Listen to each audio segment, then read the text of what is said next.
a grant like the first CARES Act money was sort of a leverage, a match, a one-to-one, something like that to extend that private capital as well as with that public support. So let me ask you, I've lived in other states where residents had the option to select from a various number of energy suppliers. And I know we don't have that option here. You just get what you get. That's right. Depending on where you live. If you live in Rankin County, you may have Southern Pine. If you live in Jackson, you have energy. You know, things like that. It's all about your certificated area and where those services. You just mentioned Rankin County. Rankin County is served by Southern Pine from the south, by Central Electric from the east, by Entergy through the middle. So there's actually three utilities. Depends on where you live. Yeah, and where their certificated areas or their areas of service bumps up to. You have Entergy on one side of the street and Central Electric on the other, or other situations. So is there any chance of our residents having options? So that would be require legislation to move forward, what they call deregulating that service. So that was done with telecommunications back in 2012. Prior to 2012, the Public Service Commission had full regulatory authority over most telecommunications in the state. Wireless as well as wired, copper line, that kind of stuff. The legislature and others felt there was enough competition out there that it was then fully deregulated, and is deregulation a good thing or not? If you look at telecommunications, we've seen them transition and really making those investments only where they're guaranteed to make a profit. To do that investment, they're going to get a return on that. So you're not seeing them investing in rural areas, Right. like they used to in the past when they were required to. And there were mechanisms to allow them to recover those investment dollars in a way that encouraged them to continue to maintain and build and expand that.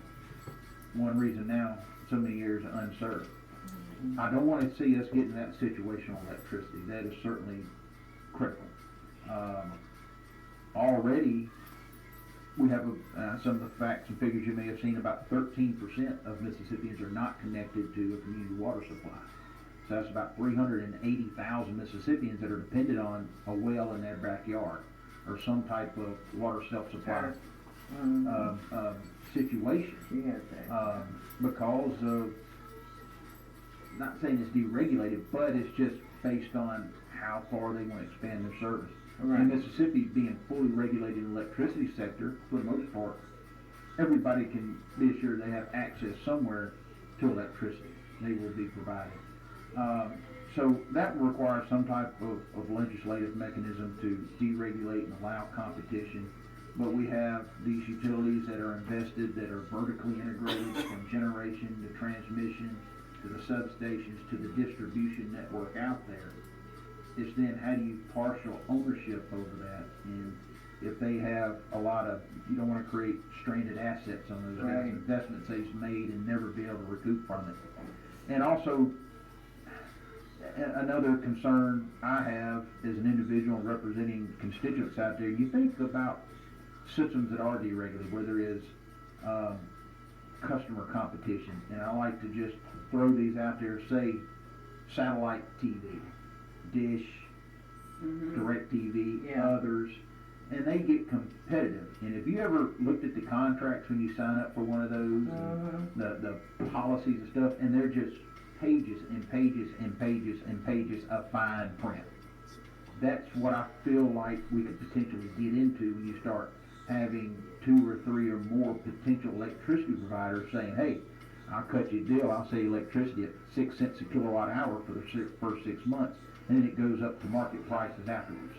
Right. You're not sure what that's going to be, so you don't have that certainty.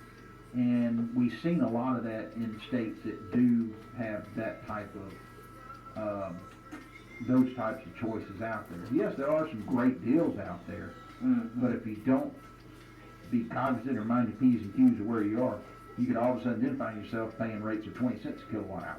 You know, double or triple or quadruple. And it's just, you know, if you have a good, effective regulatory structure like we have now to ensure that rates are fair, just, reasonable. Okay, did it that come there's back up? adequate transparency within the process. Consumers have a voice. It's in and need to both of them, I connect to think. their regulators.